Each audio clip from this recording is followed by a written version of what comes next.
Viv, absolutely superb to meet you. And what a wonderful collection we're putting on sale. It's your life really in shirts, caps and medals. It's incredible. But for a Clifton lad, where did it all start? I think most of it started at Old Trafford, yeah? Yeah, I came as a schoolboy. That's where, not far from Old Trafford where we are now. Yeah, I came as a schoolboy, every school holiday.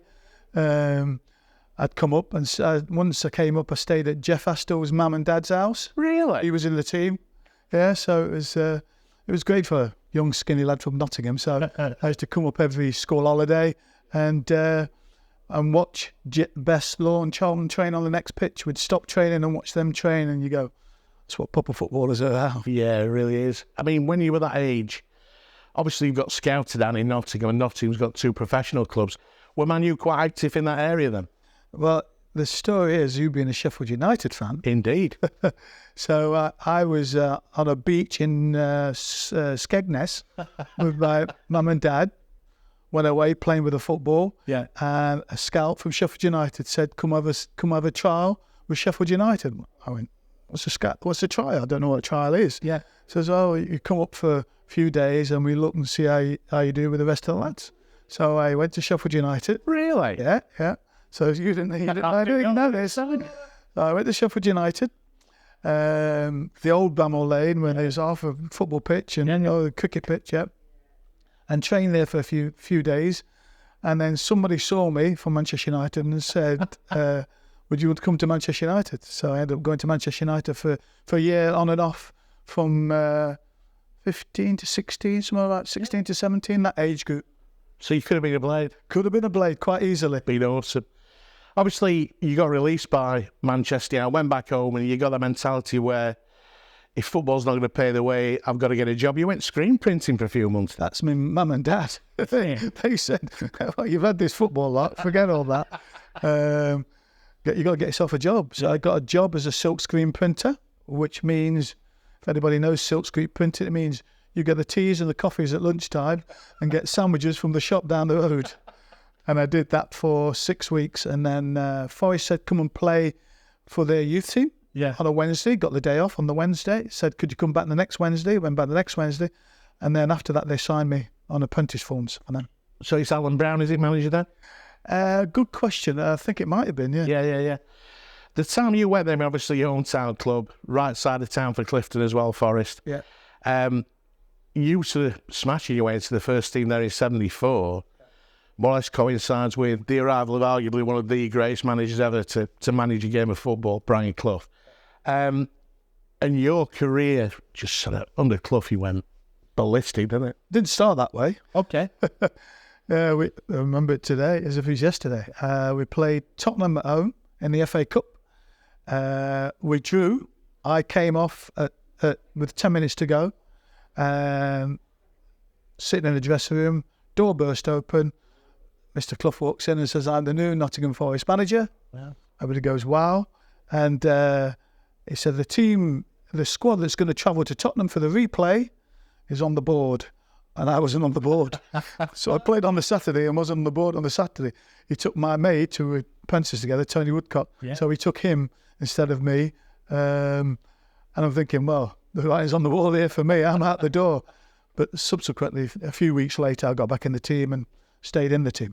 It didn't sort of happen overnight with Brian, though, did it? I mean, there was that, you sort of mirror, you can see the team growing, then Peter Taylor joins in, and he just seems to, the final piece of that jigsaw. He had remember, he took over there's 5, I think it was myself, Tony Woodcock, Ian Bowyer, John Robertson and Martin O'Neill, who were there when Clough arrived. Yeah. So he had a bit of a nucleus of a decent, well, it turned out to be decent players in the end, allied with him signing. Peter was really good at the signing. That's what made it all click.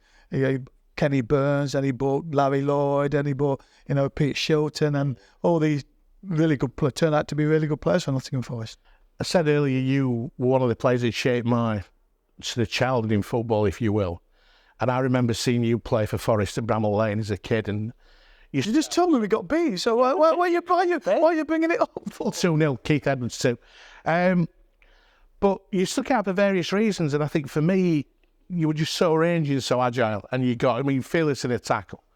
superb to watch. But that Forest side, I mean, as a born and bred Blade, the only other shirt I've ever worn was in Skegness, funnily enough. And on the market, that hot summer of 78, 79, my mum bought me the European Cup final shirt off one of the stalls at Ingabell's Market or whatever. And I rode around in my rally chopper and just lived every moment. I mean, my brother took me to see you guys play Grasshoppers of Zurich. Right. Superb game, and just you stood out. Robbo. What was the score? Oh, I think you've been 3-1. Yeah. I could be wrong. Yeah, City Ground, yeah. And those are the moments, defining moments of football for me. You know, you go and watch your own team, but to actually latch on to what I think, in my humble opinion, one of the greatest club sides this country's produced. Well, you look back now, 40 odd years or whatever it is. We held the record of 42 league games, half of one season, half of another. And then I always remember sitting in the dressing room, John Robbo was saying, that won't be beaten, that'll never be beaten. And then also the Invincibles came along and it was beaten. But, you know, it was only for a short period of time, that successful Nottingham Forest team, you know, maybe 4 or 5 years. Yeah. And then Kenny Burns left, John Robertson went to Derby, you know, they'd all left. And in the end, I was the last one to leave, to go to the Arsenal, which was myself and Ian Bowyer were the last ones left of the old school that were there for all those years, all those happy glory days. Speaking to Tony Curry on the phone just before you turned up, and I know you played golf a few weeks with TC, he said of you, he said, was it really that late when Viv made his England debut? I said, yeah. He said, would have made it a lot earlier if anything for Don Bloody Revy. And he said, I had to laugh with that, but he said, brilliant player, the regard for him. But obviously, you got the first cap against Czechoslovakia, which we've got the shirt, we've got the cap, we've got the tracksuit top. Is it the JFK moment? Do you remember where you were and what you were doing when you got your call? The game itself, I do remember the game, because today it would never be played, because half of the pitch was rock hard, and the other half was really soft. So you wore rubbers first half. It wouldn't be played today, and you wore studs the second half. Yeah. And it said in the in the commentary that I had an hand in the goal. Well, if it means I give it to somebody, they run us 60 yards, cross it in, and somebody scores, well, I'll take that all day long. So that's an assist on the sheet, isn't it? Yeah, well, some assist anyway. But yeah, it was a great day. I mean, it was the old Wembley where you come out the back of the goal, and the crescendo got louder and louder till you got to the middle. Not now, where you come out the middle and you're right there. You hear the crescendo go from the back of the stadium, and it's a fantastic. Ears on the back of your neck stand up. You know, that night, 100,000 people, and it was fantastic. I got a great ovation, and I still remember it to this day. And every time I go to London, there's always a taxi guy who goes, "I was at your debut." Who did you room with before the game the night before? Do me a favour, I'm trying to remember. I'm just wondering how you bounced off it, because I mean, were you nervous? It'd probably be Tony Woodcock. What a player. He would have been in the squad at that time. So, well, he was in the squad. He played in that game because I've got pictures of him behind me. Yeah, so it would be Tony. Did you think at that point? I'm sure you didn't. I mean, the significance of being the first black player to get a full England cap. Yeah. Sadly, Laurie Cunningham was the first black under 21 international. And we shared a story. We played in Sofia, and he was playing for Real Madrid, and I was playing for Forest, obviously. And you're thinking, is it going to be you? Is it going to be? That's a conversation we're going to have in the room. And now he gets a magazine out, and there were cars. He was looking at cars. He said, "What do you think of this one?" I thought, "That's nice. How much is that? It don't matter how much. What do you think?" Yeah. So it was no rivalry. I hope it's going to be me, or I hope it's going to be you. It's just, if it's you, it's you, and if it's me, it's me, and no animosity whatsoever. From what you're saying, I think I get a sense it was just about football. Yeah, of course. Yeah, which is sure. And just people have said to me, I said, I'm speaking to Viv. We're just doing a bit for the company before we did the sale. And so he said, ask him if the shirt felt heavy. And I said, no, I don't think it would have done. I think you'd have gone out there. There was a lot of, obviously, press, media and everything else that goes with it. Interviews for my parents. And yeah, it was quite a lot on the television. And but at the end of the day, you were a footballer. You wanted to do the things that got you there in the first place. First tackle, first header, don't give it away. All the things that go through on every Saturday afternoon. So I was one of those tunnel vision to make sure I didn't make a fool of myself in front of 100,000 people. No, you never did that. The move to Arsenal, No one had seen it. I remember it vividly at the time. I mean, Arsenal were bringing some great players in. Was there any sort of purpose in going down to London and playing, or did you want to restart your career? Was there something you felt you needed to do? Tony Woodcock was there. And he said to me, "Oh, you got to come to the Arsenal if you get a chance." My contract was up. Yeah. So I ended up going to the Arsenal. But there was loads of Graham Riggs, Kenny Sanson, Paul Mariner. Yeah. They were all there. So I knew them for the England days. So it was like home from home. And as I said earlier, the Nottingham Forest had slowly diminished. As I said, I was one of the last ones to leave. I think I was the last one, unless Ian Bowie was still there when I was there. So was it a tough decision when you left, or did it feel? It was a right decision. I just got married, chance to go to London and try something new, which was great.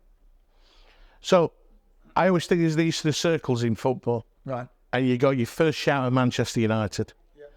And then Man U sign you back, if you will. But you are Alex Ferguson's first ever signing. Myself and Brian McClare came in the door at the same time. Really? But I win alphabetically. If anybody asks me, I win alphabetically. So, yes, it was... I got a call from Brian Robson saying that we have a new manager at Manchester United. He was my roommate in England. And he said, we've got a new manager called Alex Ferguson. I said, never heard of him. And he said, well, he's come down from Aberdeen, done really well at Aberdeen, and he's wanted to see if you're interested in coming to Manchester United. Put the phone down and said to Mrs. We're going to Manchester. I mean, you get a chance to play for Manchester United, you've got to take it with both hands. And if you didn't, you'd regret it when you're my age now, sitting in your rocking chair thinking, should have took that opportunity, but didn't take it. Sort of great Gordon McQueen quote, we got a great Paul Gordon's collection in this sale. But he said, Manchester United club, every player says they wanted to play for. There's some sort of a phrase he puts that's perfect. Right. And he's right. Imagine any pro saying, yeah, well, we said they want to play from a really new type of thing. Of course you do. And just, I mean... 1,000 every week? I mean, it's fantastic. It can be hard if things aren't going well, which is done over the last couple of seasons here. That can be a daunting place to play. But you find out the true professionals, the true pros, are the true ones who want to win if you play here every afternoon. It's a proper football player, and you always feel it when you walk in. Absolutely. You broke my heart. You didn't realise that. Come on. Why on earth did you, after the career had followed and watched you, always admired you, did you go and sign Sheffield Wednesday?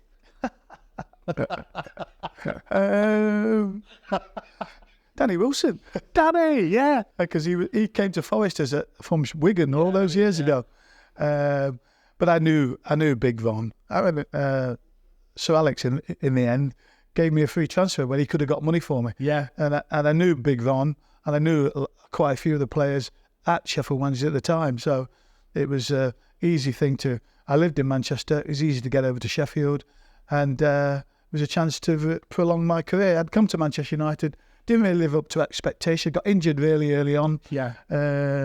Which was disappointing because Sir Alex bought me on the strength that I never got injured. I think I missed 4 games in 4 years at Arsenal. So he always played games, and that's what he looked at. And then I came here and got injured and never really recovered, really. I'd play with an injury. I didn't train all week. And then I'd play in games on the Saturday. When you didn't do yourself justice in front of 70,000, it's very, very difficult. So I wouldn't regret it, never regret it in a million years, to play for this great club. So at the end of the day, it didn't work out. And then I ended up going to Sheffield Wednesday and we get to 2 cup finals. But we don't talk about that because but we did beat you in the semis. I was there, yeah. Thanks for that, Vin. Yeah. Look, you've had an amazing career from a Graham Budd perspective. Watching what this is all about. We're really honoured to be selling your memories and hoping that they find the right home, which is very special to us. Yeah, I mean, we look at this now, it's a piece of history, really. It's been in a museum for 20-odd years, and half of this stuff, somebody said to me, it was always about the shirt for the kids and everything else. Yeah. And I said, well, one's getting married, and one's 17, we want a deposit on a house, and the next one will be going to university. You're thinking, well, we'll do it now. So I go different places, different boxes, different houses, and go, I didn't realise I had all this stuff. And it surprised me. So at the end of the day, we'll see what happens. And as I say, it's a piece of history and not many people have got it. No, ladies and gentlemen, Viv Anderson. Thanks, Viv. You're welcome.